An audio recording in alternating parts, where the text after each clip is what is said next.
अस्सलामु अलैकुम नाजरीन, साहिबान न्यूज के साथ मैं हूं नाइला भट्टी। सबसे पहले शामिल करते हैं आज की अहम खबर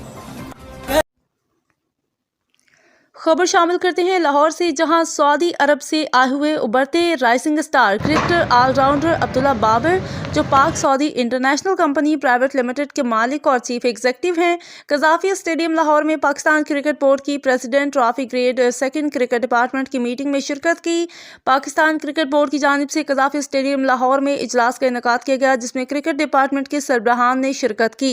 अब्दुल्ला बाबर ने मीडिया नुमाइंदों से गुफ्तगू करते हुए बताया कि डायरेक्टर डोमेस्टिक क्रिकेट मोहतरम खुर्रम नयाज़ी की सरबराही में होने वाली मीटिंग बहुत शानदार रही और मुख्तलिफ पहलुओं पर गुफ्तगू हुई, जिससे पाकिस्तान की डोमेस्टिक क्रिकेट में मज़ीद निखार आएगा।